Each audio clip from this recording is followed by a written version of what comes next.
Víctor de Aldama relata ante los micrófonos de la cadena COPE los principales episodios de corrupción que él mismo ha protagonizado con altos cargos del Partido Socialista Obrero Español, hasta el punto de terminar salpicando al mismísimo Pedro Sánchez.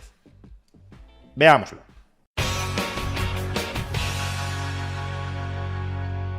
Hoy, el comisionista Víctor de Aldama, pieza clave en toda la trama de corrupción que rodea a Koldo, Ábalos y PSOE, ha sido entrevistado en la cadena COPE por Carlos Herrera, y durante esa entrevista ha reiterado muchas de las acusaciones que manifestó en sede judicial hace apenas unos días. ¿Cuáles son esas acusaciones? Pues, en primer lugar, Víctor de Aldama reconoce que sí ha pagado mordidas a funcionarios, a empleados públicos, para conseguir contratos de venta de mascarillas en favor de su empresa, Soluciones de Gestión. Se me ha llamado corrupto y se me ha dicho que sí he sobornado al gobierno o a ministros. Yo no he sobornado a nadie. Quiere decir, sobornar a alguien es que yo le doy dinero y le pido. No ha sido el caso. Tampoco soy, por decirlo de alguna manera, quiero decir, reconozco lo que he hecho. Soy culpable de haber pagado a un funcionario, por decirlo de alguna manera, obviamente. Pero también había por detrás que si no pagaba, no se me seguiría dando. Yo al final soy un empresario. El corrupto no soy yo. El corrupto es el político. Eso quiero dejarlo muy claro y creo que todo el mundo lo sabe. Que yo he actuado mal y lo he hecho mal por no haberlo denunciado, sí, obviamente.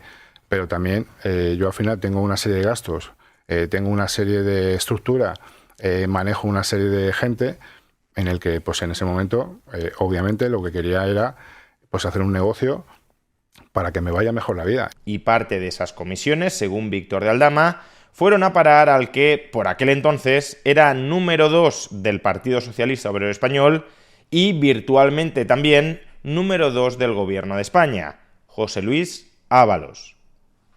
¿Cuánto el señor Ábalos habría recogido por realizar gestiones con sociedad de gestión? Bueno, por parte mía, como he dicho, en las mascarillas 250.000. Por otros asuntos que se iban dando, que vuelvo a repetir, son temas que no voy a hablar porque todavía está en Fiscalía. Casi 400.000, eso sin contar, como bien dije en la declaración, por luego de las cosas varias o digamos rutinarias que se pedían. A su vez, parte de esas comisiones, en concreto 25.000 euros en efectivo, también llegaron, según Víctor de Aldama, al jefe de gabinete de María Jesús Montero, hoy número 2 del Partido Socialista y también número 2 del Gobierno de España. ¿Darle una comisión al jefe de gabinete de la señora Montero, por ejemplo? Por ejemplo. ¿Tenía alguna tarea que realizar? Bueno, tarea no, quiero decir, casi al final este señor estaba haciendo un favor, por decirlo de alguna manera, porque él no lo pide directamente. Yo estoy casi seguro que el otro, y digo el otro, Koldo, que era como era, por quedar bien o porque este señor le seguiría haciendo favores de cualquier índole, pues le dice, oye, vamos a decirle esto a Víctor, que es nuestra beneficencia, por decirlo de alguna manera. Entonces, pues este señor accede a ello y bueno, pues se le entrega por hacer el favor que nos hace de alguna manera de en ese momento, llegar a un acuerdo para... Él no lo rechaza. No, para nada. Ah. Para nada. ¿Y la cantidad era de...? 25.000 euros. 25.000 euros. Y esas comisiones, según Víctor de Aldama, también deberían haber llegado al, por aquel entonces, presidente de Canarias y hoy ministro del Gobierno de España, Ángel Víctor Torres. Pero no llegaron porque el propio Víctor de Aldama se plantó y dijo no estar dispuesto a seguir dando tanto dinero a miembros del Partido Socialista Obrero Español. ¿En algún momento algún de ese riego de comisiones alcanzó los gobiernos canario o balear? Bueno, yo lo he dicho también, quiero decir, alcanzó no, porque me negué. Pero Koldo me pidió 50.000 euros para Víctor Ángel Torres. Entonces, yo no preguntaba en su momento para qué era cada cosa y en ese momento tampoco pregunté, pero me negué, le dije que ya estaba bien, que esto al final daba para lo que daba. Es decir, este señor pues no entendía que había que pagar unos impuestos, no entendía que había que pagar un transporte, no entendía que había que pagar una serie de cosas. Se pensaba, no sé, que comprábamos, vendíamos y que eso era en bruto. Pero Víctor de Aldama no solo ha hablado de la trama de comisiones para comprar mascarillas y otro material sanitario entre las administraciones del Partido Socialista Obrero Español. También ha dado detalles bastante interesantes sobre ese enigmático viaje de la vicepresidenta de la tiranía venezolana, Delcy Rodríguez, a España. Recordemos que Delcy Rodríguez tenía prohibido pisar suelo europeo a modo de sanción comunitaria contra el régimen venezolano. Y sin embargo, según relata Víctor de Aldama, él mismo se encargó de organizar todo el viaje de Delcy Rodríguez a España, autorizado en última instancia por Pedro Sánchez, quien le habría garantizado a Delcy Rodríguez que no sería detenida si pisaba suelo español, en contra de las sanciones establecidas por la Unión Europea contra el régimen de Maduro. Pero cuando ella venía ya sabía que tenía prohibido bajar del avión, ¿no? Ella tenía clarísimo que tenía una sanción. El gobierno de España le aseguró que no iba a haber absolutamente ningún problema. Pero no solamente asegurado por el señor Ábalos, sino asegurado por el señor Marlaska y asegurado entonces por la que era ministra de Exteriores. Y obviamente a sabiendas del presidente. Porque no viene una vicepresidenta y además una persona tan importante como Delcy, que igualmente es el todo en Venezuela con el presidente Maduro, a España sin unas garantías. Y, señor Aldama, ¿subió usted al avión con el señor Ábalos? Fui el único que subió al avión con el señor Ábalos. ¿Y qué ocurrió en el interior del avión? Bueno, pues en el interior del avión hubo una serie de conversaciones y sobre todo la vicepresidenta le dijo al señor Ábalos que ella no iba a ser detenida, que llamara a quien tuviera que llamar y sobre todo que llamara al presidente para decirle que arreglaran esta situación. Y el señor Ábalos llamó al presidente. Sí, así es. ¿El presidente de gobierno habló con la señora Rodríguez? No, habló con el señor Ábalos. Y le garantizó que no iba a ser detenida. Así es. Y en función de ello la señora Delcy bajó a la pista. Bueno, antes de bajar a la pista se creó, no sé ya cómo funciona eso, se dio instrucciones al comisario entonces del aeropuerto para que se creara una zona Schengen y del avión a la Terminal 1, a la ejecutiva, a una sala VIP, bueno, pues se hizo el traslado y bajó ella con su comitiva y se esperaron pues 4 o 5 horas hasta que se pudo resolver que ella saliera en un avión de Qatar. Alfombra roja para la tiranía de Maduro. Ahora bien, ¿para qué vino Delcy Rodríguez a España? Pues en este punto Víctor de Aldama no termina de aclararlo. En teoría se tenía que reunir con Pedro Sánchez, pero ¿para qué se tenía que reunir en persona Delcy Rodríguez con Pedro Sánchez? Eso todavía no lo ha desvelado. ¿Y el objeto del viaje de la vicepresidenta de Venezuela a España, teóricamente, cuál era? Bueno, eran varios. Era reunirse obviamente con el presidente, era reunirse con otra serie de ministros y bueno, era reunirse también con Park General en ese momento. ¿Para ello había usted alquilado aquella casa del Viso de la calle Velázquez? Sí, así es. Ajá. Oquendo, si no recuerdo mal. La calle Oquendo, sí. Teóricamente entonces la señora Delcy se iba a quedar en esa casa. A su vez, Víctor de Aldama también ha constatado los numerosísimos viajes del Falcon y de miembros del PSOE a República Dominicana, pero no ha querido aventurar ninguna conjetura de qué puede estar cociéndose en ese territorio. Dominicana es otra de las piezas en este puzzle sobre la que se especula muy mucho, señor Aldama. Ha viajado usted mucho a Dominicana, yo me imagino. ¿Alguna vez en el Falcon, que ha viajado 50 veces? No.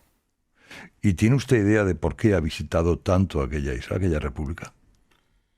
Bueno, puedo tener mis conclusiones y muchas veces de las que yo he viajado, que también teníamos allí avión privado, hemos visto el Falcon en Dominicana, digamos, parado. No entendíamos el porqué, porque supuestamente el Falcon no estaba oficialmente en Dominicana. Cuando dice hemos, ¿se refiere a usted y al señor Ábalos o a alguna compañía? No, a gente que venía conmigo. Un seglar, vamos. Sí. ¿Y no se ha preguntado qué podía hacer o qué conexiones hay con aquella república? Las puedo intuir, pero quiero decir, tampoco voy a hablar de lo que no sé. Y por último, Víctor de Aldama también ha reconocido que llegó a reunirse con la propia Begoña Gómez, esposa de Pedro Sánchez, para, entre otros asuntos, tratar el tema del rescate de Air Europa, compañía para la que entonces estaba trabajando Víctor de Aldama. ¿Conoce usted a la señora Begoña Gómez? Sí, claro. He estado con ella en varias ocasiones. ¿Alguna de ellas en la Moncloa? No. Y cuando ha estado con ella, ¿es cierto que viajó con motivo de la Organización Mundial del Turismo a San Petersburgo? Así es. Y en esa reunión, justamente, pues en el hotel donde nos alojábamos, arriba en el rooftop, una noche estuvimos con ella, Javier Hidalgo, otras 2 personas que estaban con ella, y yo. ¿Se habló en algún momento del rescate de Europa? No, ahí no. ¿En otro momento sí? Sí. ¿Tenía que ver con el patrocinio que Europa realizó de alguno de los cursos de la señora Gómez? Bueno, tenía que ver más con Wacalúa que con la Europa. Uh-huh. ¿Qué hacía una persona que supuestamente no forma parte de la estructura de gobierno tratando temas tan delicados como el rescate millonario de una empresa privada? Pues estaría bien que se dilucidara. Pero vamos al asunto de la responsabilidad de Pedro Sánchez. ¿Cuánto sabía de toda esta trama de corrupción el presidente del gobierno? Pues según sugiere Víctor de Aldama, como poco la conocía y la consentía. Señor Aldama, ¿pudo esto asentarse sin Sánchez enterado y dando permiso a todo, cree usted? No.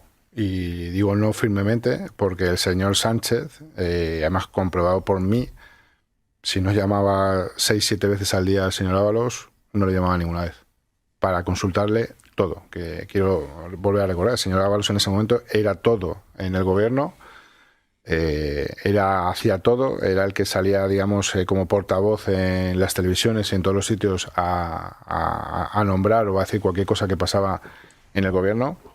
Y obviamente el presidente tenía una confianza en él más allá. Al igual que tengo que decir, que porque lo he visto y lo he comprobado, que creo que el presidente se equivocó con él cuando él ha sido leal hasta el último día, pero hasta el último día. De hecho, Víctor de Aldama también desarrolla el trasfondo de la famosa foto que tiene con Pedro Sánchez. Según cuenta, fue el propio Pedro Sánchez quien le pidió a Víctor de Aldama que acudiera a ese acto para agradecerle los servicios prestados. Pues yo no sé a lo que estaba esperando el presidente, pero a mí se me dijo que fuera ese acto porque el presidente quería decirme algo, a lo que fui, accedí, me senté, donde me dijeron que me sentara, como se puede ver cuando todo el mundo aplaudía, yo no aplaudía, es decir, me daba absolutamente igual el acto, y cuando terminó el acto me metieron en donde están los camerinos, en zona restringida, y el señor Sánchez me saludó muy amablemente y me dijo: estoy informado de todo, muchas gracias por lo que estás haciendo. Punto. Salí del acto y nos fuimos. Uh-huh. Aunque parece que ahora mismo Víctor de Aldama no guarda demasiado cariño a Pedro Sánchez. A mí me llama delincuente un señor que tiene a su mujer imputada, a su hermano imputado, a su segundo del gobierno imputado, a su jefe o asesor imputado, y no dimite. No lo sé. Que venga Dios y lo vea. Quizás sea porque el propio Víctor de Aldama teme por la seguridad de él y de su familia después de haber abierto esta caja de Pandora de su corrupción. No es que tema por su seguridad en el muy corto plazo, porque cantaría mucho si le sucediera algo ahora mismo, pero sí de cara al futuro. Su seguridad personal, ¿usted teme por ella? Su coche fue tiroteado, tengo entendido que recibió amenazas en la cárcel. ¿Tiene algún tipo de protección? No, no tengo ningún tipo de protección. ¿Me siento indefenso? Sí, también entiendo o quiero entender que en este momento yo creo que cualquier cosa que me pudiera pasar a mí o a mi familia va a apuntar al gobierno del presidente. Es obvio y está claro. Entonces entiendo que en este momento no me va a pasar nada, pero sí es obvio que conociendo a los personajes, pues me tendré que cuidar muy mucho en un tiempo más adelante, no habrá. Durante los próximos días, Víctor de Aldama repetirá todo esto, ya no ante la Audiencia Nacional, sino ante el Tribunal Supremo. Y según él mismo, será capaz de demostrar absolutamente todo lo que ha manifestado. Y si eso es así, sin duda deberá caer todo el peso de la ley sobre los políticos corruptores y corrompidos. Pero también, y desde luego, será imprescindible que Pedro Sánchez asuma como poco su responsabilidad política y dimita.